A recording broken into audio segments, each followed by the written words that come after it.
Welcome back. It has been a while. It's been a while, and there's reason for that.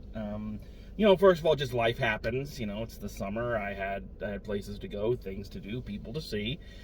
But then I got back, and I knew I had to do this. I knew I had to get this done, but it was very difficult for me. Generally speaking, I'm not a fan of series finales when it comes to TV shows, because I like to imagine that the characters I love are still out there doing what they do. Very rarely will I watch a series finale more than just the original time it airs. But you have to bite the bullet at some point, and I think what makes this difficult is because this is more than just the last movie that Bud and Lou made together. This is essentially the last real appearance of Abbott and Costello as a team. Their partnership would not survive much past the release of this movie. And when talking about this film in a historical context, you're really talking about the last ride of Abbott and Costello, and that's a hard thing, especially for a fan like me who loves these guys so much and has had such a great time with the movies and has such a great time with this series. I have had so much fun doing this. But I knew this episode was on the horizon from the very beginning. A year ago, when I started these videos, I knew I was gonna have to talk about this film and the fallout from it. So I guess we just need to grit our teeth and do our best, and let's talk about the final film from Bud Abbott and Lou Costello. So first of all, before we get anything else, let's talk about the story of this one. Well, first of all, as we discussed last time, there had already been kind of a historic ending with our last film. Abbott and Costello Meet the Mummy was the last film they had ever done for Universal, which in and of itself is a pretty big deal, considering they basically were the money makers for that studio for the past 15 years. So this is another of their self-produced films released through MGM, so kind of in that same vein as Jack and the Beanstalk and Africa Screams. So the story here is that Lou plays a kindly amusement park operator. He operates an amusement park called Kittyland, which is designed to, it's kind of like the Lou Costello Jr. Foundation, taking a slice of real life. It seems to be this place where underprivileged kids can come and have fun. I'm not sure how he makes money on the deal, because it doesn't seem like he ever charges any admission, but it's a small little amusement park that he runs, and at the same time, he also, as they say at the very beginning of the film, he also tends to take in a lot of strays. He's tentatively adopted a brother and sister. He's looking to adopt more kids. He adopts animals. Just basically this guy with a big heart who has a lot of love to give, and he's going to do so in any way he can. So there's kind of a twofold plot in this. The first is the traditional, kind of going back to Buck Privates Come Home, the social worker who is constantly threatening to take Lou's kids away. I have to stop for a second and just say, have you ever noticed what a bad bag social workers get in a lot of movies like this? That they're always these evil demons coming in trying to take away children from loving families. I get that you need that for dramatic tension, and I especially understand that back then the concept of a single man raising children was considered an inappropriate home life. There was that belief that you need a man and a woman to raise children, and that a single man, obviously if the wife was widowed, like most of the TV shows, or the husband was widowed, I should say, like a lot of the TV shows back then, well, that was okay. But if you were trying to adopt children, you couldn't do that. So I get that from a dramatic standpoint. But I have to say, having worked with social workers and knowing several, that, let's just give a round of applause for the social workers who really do try their best to look out for the welfare of children and try to take care of children the best way they know how in a system that is not perfect. All right, and the social workers are kind of bear the brunt of it, So I'm off on a tangent here, but I just have to say, let's give social workers a bit of a break here, because they're not gargoyles trying to swoop in and steal children. They're people who are generally trying to look out for the best interest and safety of children. So there's my public service announcement. Sorry I got off on that tangent, but it is something that does play very close to my heart. Anywho, so that's the main story, or one of the main stories, is this social worker played by Mary Wilkes, who had shared the screen with Bud and Lou previously in Who Done It, playing Juliet, trying to take the kids away. And so add to the complications of that, Bud's character, who is a friend of Lou's, is deep into the mob for gambling debts, and the mob kills the district attorney in Kittyland. It sounds like it's a very dark story when you really say it out loud. And Lou is, of course, blamed. This gives the social worker all the ammunition she needs to take the kids away. And now Bud and Lou have to trap the gangsters and solve the murder to clear Lou's name and get the kids back. So there's the general story.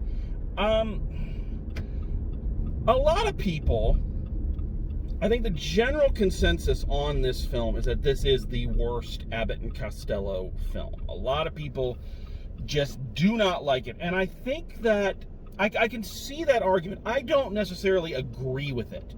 I think, especially after rewatching the series, I think Coming Round the Mountain holds the distinction as the worst Abbott and Costello film.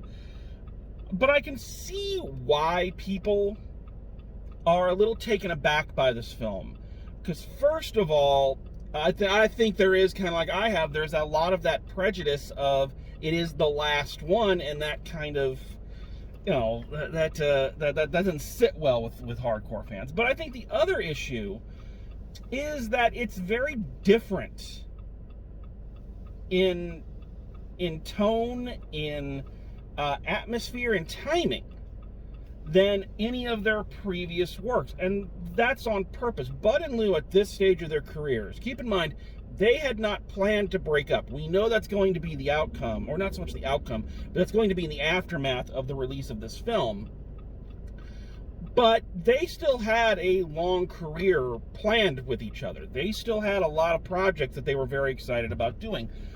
But what you also have to understand is this is 1956. This is 15 years since the release of Buck Privates. The world has changed. Comedy has changed. Bud and Lou have gotten older.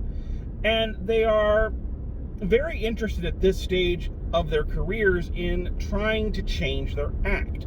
One of the things you notice right away about this movie is that there are none of their famous routines in it. Not even a hint or a slight variation on them like we see in just about every other Abbott and Costello film.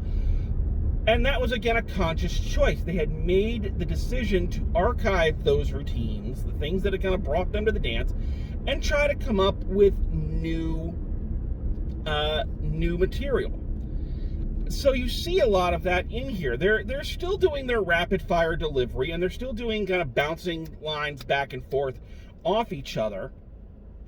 But they're not doing anything that you would normally associate with an Abbott and Costello film. It's kind of like if Groucho Marx suddenly decided not to have his cigar anymore. To get rid of his cigar, glasses, and mustache, and decide not to do any of his, quick-witted insults. How can that be a Groucho performance if it doesn't have those elements? And I think that's a little off-putting to some people. there's also a distinct change in their on-screen personas, especially in Lou's. Bud is still playing kind of your typical Bud Abbott character. But Lou is very, very different. The best word I can use to describe his character in this film is mature. This is Lou Costello playing an adult. He's still Lou, and he still has that baby face, and he still does a lot of the same, fun things that we associate with a Lou Costello character. But this is not him playing a little kid trapped in a man's body, like that, which has been his persona since their inception. He's playing this is someone you can honestly see caring for children. You look at, again, Buck Privates Come Home, and you know that Herbie loves Evie. You know he loves her so much and will sacrifice for her, as evidenced by the fact that he does. And one of the things he sacrifices is the knowledge that he is not equipped to raise a child. He's not mature enough to raise a child, which is why he lets Susan and her husband do it. So that's, in comparison, this character is much more mature. He's running a business. He's taking care of the kids. He's taking care of the house. He's not stupid. He doesn't have that naivete that we so often associate with a Lou Costello character. And that new shift in dynamic is very jarring, especially if you've been a longtime fan and you're used to this type of thing. This is a dated reference in and of itself. It's kind of like when Jim Carrey went and did The Cable Guy, and he was playing this dark, psychotic character instead of this, middle school class clown character. People didn't like it because it wasn't what they associated with Jim Carrey. And I think that's also the issue that a lot of fans have with this film, is that it's not your standard Lou Costello performance. It's not bad by any stretch of the imagination. In fact, I rather like it. You'd almost be forgiven for thinking that this film was the unaired pilot for some long-forgotten sitcom. And once I kind of realized that while watching this, I can now add to the list of projects I wish Abbott and Costello had done. Along with Bud and Lou playing Dogberry and Vergus in a production of Much Ado About Nothing, or having them do a team up with the Maisie character, which I would have loved to have seen, or a version of Hold That Ghost where the Andrews sisters were actually characters in the haunted house with them. I can now add this. I would have loved to have seen a sitcom kind of in the vein of Bachelor Father, where Lou is a single father of 3 adopted kids. Bud is his well-meaning but kind of shifty friend who constantly gets them into trouble with gamblers and all of this. And doesn't that sound like a great show? Don't you wish you could see that? I do. So yeah, it has more of a feel of a sitcom than it does one of their films. And so I can totally see why folks kind of come down a little hard on this film. That all being said, and that all being true, I can't say that this is a great movie. It's not bad. It's certainly not a bad film, and it's not in terms of the last one, it's not a bad one to go out on, really. But there are some issues with it. Pacing is a big one. About towards the middle of the film, or towards the climax of the film, it just feels like it runs out of steam and it starts to drag. There's an extended fight scene in Kittyland at the end where all of the kids who have loved Kittyland run to help Bud and Lou defeat the gangsters, and it's cute, and the kids are adorable, and it's basically like Abbott and Costello meet the Little Rascals almost, which would have been another great team up, but anyway. But it does go on for a bit too long. There's this weird subplot, or I don't even know if it's a subplot, I think it's a sub-character, or a sub-actor, as they would say on the Goes Wrong show.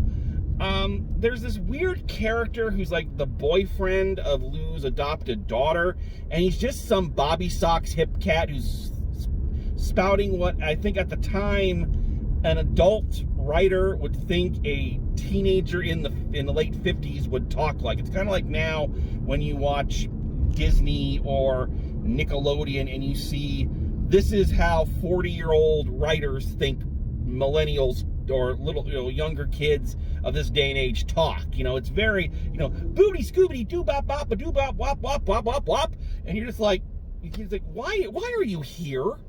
You had nothing. Go away. The only thing he adds is that he records a song which is like supposed to be the title song, but they never play it. So or they only play snippets of it. So so that character is completely superfluous. But I think the main issue, and I hate saying this, I'm really sorry to say this, and that I think the main issue is just one of age. And one of timing, and when we say that, I'm sad to say I have to kind of point the finger at Bud Abbott in this one. Bud's timing is off.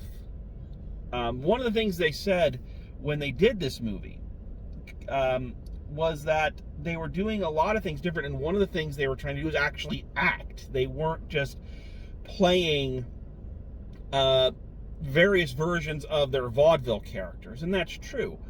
But one of the things Bud said in an interview is that they're actually sticking to the script. One of the things that the Abbott and Costello films were famous for is just how much the two of them would improvise on the day and then fine-tune that improvisation and would make it in. So it gave the whole enterprise a much-needed feeling of spontaneity. And this one kind of forcing them to confine themselves to the script, I think, was a bad idea, because it loses that spark of energy that they got. That thing that made them such a vibrant live act, and that somehow managed to transfer over to film, is now gone. So that's an issue. And now back to Bud. I kind of got sidetracked there. Sorry. But you can see Bud is struggling. You can see there's a lot of him, his mind can't quite get the lines down to his mouth, and the energy is very off. It's very off. And I want to stress this, because you have to be honest. I've given Bud so much praise during this series because he deserves it. He was the greatest straight man who ever lived. Groucho Marx even says so.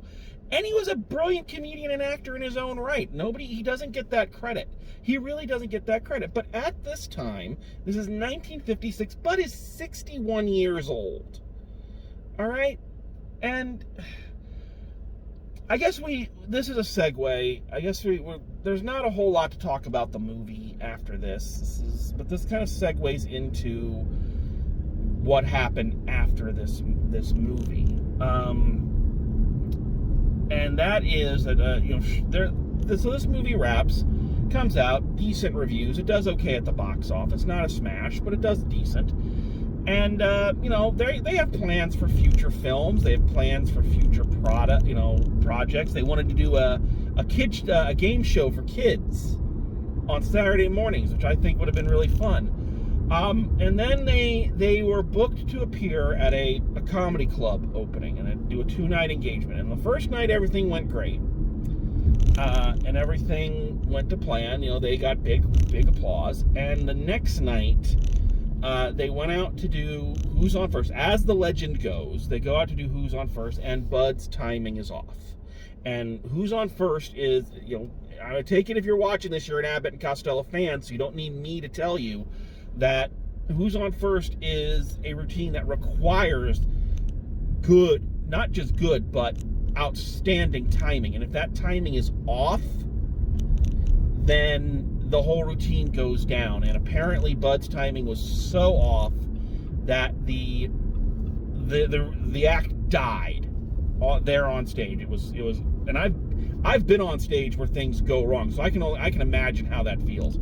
And by accounts, Lou was very upset by this and just angrily called it quits right there. And then a few days later, after he had calmed down, I mean, Lou was notorious for having a temper.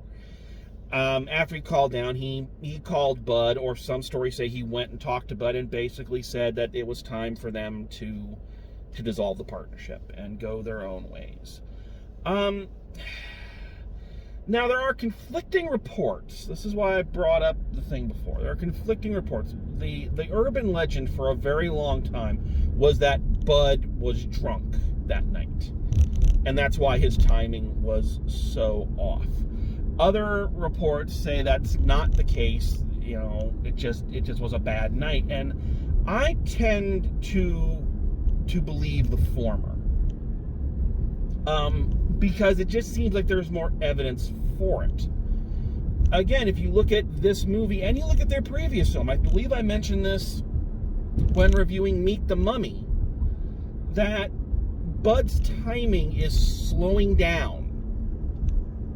He's not as sharp as he was in his youth. His timing's a bit off.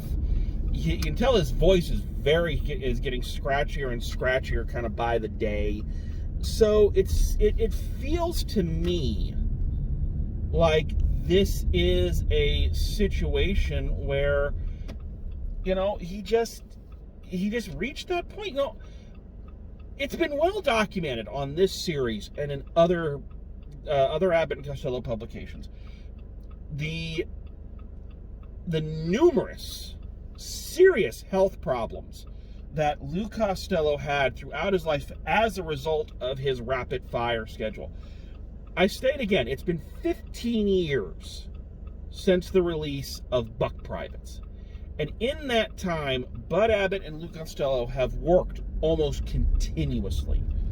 Movie after movie after movie, radio shows, television shows, personal appearances, selling war bonds. These guys, there has been and usually any break they had was when Lou got sick. So we've mentioned, how much of a toll that took on Lou, but we never mentioned how much it took on Bud, especially considering he was at least a decade older than Lou. At this time, once again, he's 61 years old and has been working nonstop for 15 years. Tell me you wouldn't slow down a step. And for any other profession, that'd be okay, but it's kind of like they said that towards the end of his life, Jim Henson started to develop tremors in his hand, which in anybody else's profession would not have been a big deal, but when your job is holding up a puppet, tremors in your hand is not a good thing. So if I was asked what do I think happened, I believe that it was just age. I think Bud just was at that age and tired, and and it took its toll. And on account of that, the partnership at that point was dissolved, and Bud and Lou decided to go their own ways. So that is sadly where the Abbott and Costello story comes to an end. And it's kind of a downer, isn't it? But I think if we're being honest, and we have to look at this from an objective viewpoint as best we can, I don't know how much longer they would have been able to go on. Everybody wants more. Video game reviewer Yahtzee Croshaw with Zero Punctuation says that, everybody has a TV show they wish had one more episode, or a book that had one more chapter, or a comic that had one more issue. And as fans, yeah, we wish there was still more for Abbott and Costello to do, but to be honest, I'm just not sure how much longer they would have been able to. Just considering, take the factor of their age, which I've focused on a lot in this video. Take that factor out of it, and the fact remains that it's still been a long time since they debuted. And I've brought this number up multiple times in this review. 15 years since Buck Privates, and what they had done in that amount of time. The fact that they had remained popular and relevant for that long is nothing short of remarkable, especially as we know just how quickly tastes change, opinions change, culture changes. I mean, it happens so much faster these days, but it still was true back then. It was a different world than the one that their first movie debuted in, and their style of comedy had kind of had its day.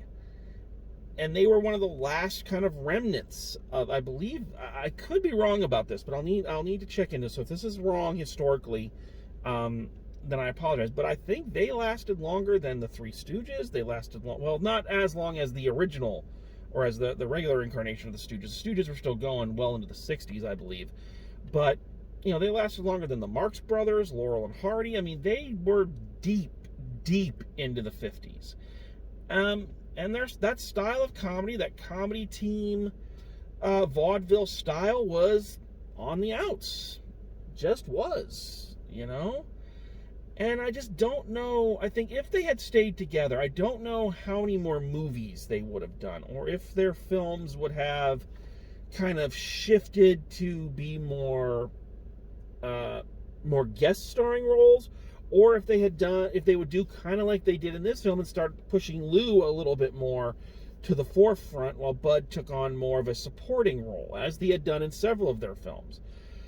So I don't know. You wish that, there's a line from The Sandlot, which is very, very apropos. It says that at some point in your childhood, you go out and play with your best friends for the last time, and nobody knows it.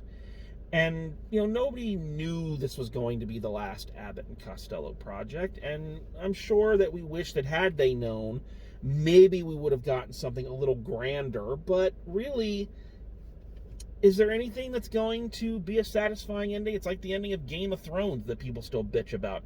Would anything have been satisfying for how much it had built up? I don't think so. I think no matter what they did, people were going to be mad. So I know I haven't really talked a lot about this film in this film review, but there's not a whole lot to talk about. It's all about kind of the fallout that becomes more interesting.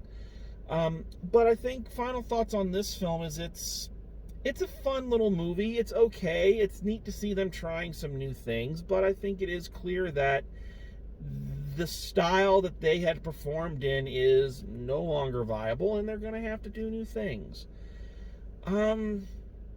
So yeah, that's kind of that. Now, I knew going in that this was going to be kind of a downer topic, but I really scoured. I did my research, and I came up with a couple of high points to end this review on, and I'm really happy about that. So some really important things happen that can kind of put smiles back on our faces. First of all, during the production of this movie, Bud and Lou received an honor that no one else in show business would receive, and one of the ones that I think they probably considered one of the high points of their career, and that was when a gold record of their most famous routine, Who's on First, was inducted into the Baseball Hall of Fame. And Lou would say in an interview that this is better than winning an Oscar, because every year there's a new batch of Oscar winners. But this is something that is solely ours, and no one else is going to have it. And it's true. To my knowledge, I believe they are still the only non-player or writer, people who had nothing to do with the game, who have an artifact into the Hall of Fame. And I think that's still one hell of an accomplishment. If I ever went to the Baseball Hall of Fame, it would be to see their gold record. That would be the only thing I'd want to say. But more than that, even more than that, one of the reasons from the very beginning, I was very, nervous about taking on this film is because the narrative surrounding Bud and Lou's breakup was always so very negative. The narrative that has kind of become popular is that, they had that huge falling out, their friendship ended, they hated each other and never spoke again. And again, that fills me with a great sadness. So that was not something I really wanted to touch on. And then, kind of out of nowhere, I joined several Facebook groups for Abbott and Costello fans, partly to kind of be around other people who have the same love for these guys and their work as I do, and then also, honestly, to plug these videos. I mean, you gotta give, you gotta know your fan base, right? You gotta know your audience. And in some of those groups, you'll see posts from Chris Costello, Lou's daughter, who wrote the outstanding biography Lou's On First. And she will, on her Facebook page, she will take questions about Bud and Lou's career and their life and answer them. And I was very happy. This is why I pulled over and I've done the last little bit parked, because I'm going to be reading this. So I'm not reading while driving. I'm being safe, safety first. But I wanted to make sure I read this and read it word for word. I didn't want to misquote, because I think this is something I read which just fills me with a lot of happiness. So this is dated May 1st, 2019, from Chris Costello, answering the question, did Dad and Bud see each other following their split in 1957? And her answer is, they did, but not as often as in the past. Again, you have to remember that these two men were with each other for 25 years. Everyone, including the tightest of friends, people in marriages, need that alone time. I cannot stress that enough, because they may not have seen each other much following the split. In no way did it affect their friendship. In no way was it an indicator that they did not like each other. Both men simply needed time to find new paths. The first person to call and congratulate Dad, Lou Costello, following the airing of his Wagon Train episode was Bud Abbott. They dissolved their partnership, not, and she puts that in all caps, not their friendship. Dad knew and sensed that their time was coming to a close. As my sister once said, they scaled and reached the top of the mountain. Where else could they go after reaching the top? They crossed over into every medium, from burlesque to radio to film to TV, and performed live on stage in between. Comedy was changing. It was the era of rock and roll entering the scene. Even films were changing, and Dad desperately wanted to try dramatic acting. So please remember that because the team dissolved, in no way did it dissolve their friendship. They knew what they had given the world in form of comedy. They knew they did it together.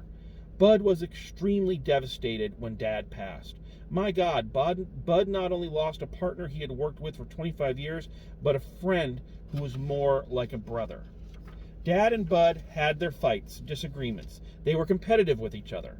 But through it all, they were the deepest and purest sense friends.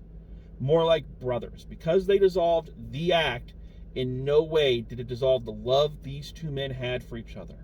Believe me, if they didn't have that love and respect for each other, they would never have lasted as long as they did. I read that the first time, I was in tears. And I'm kind of welling up right now, because that is, again, having lived with the narrative of their falling out for as long as I've been an Abbott and Costello fan, reading that, it makes me very happy to know that even after the split, they were still the best of friends. Because that's what the Abbott and Costello films are, and we'll talk more about that a little later on. So yeah, so this film was an ending in every sense of the word, and in fact, this is Bud Abbott's final film. He would go on. He had another partner. They were called the new Abbott and Costello or something like that, and they were okay.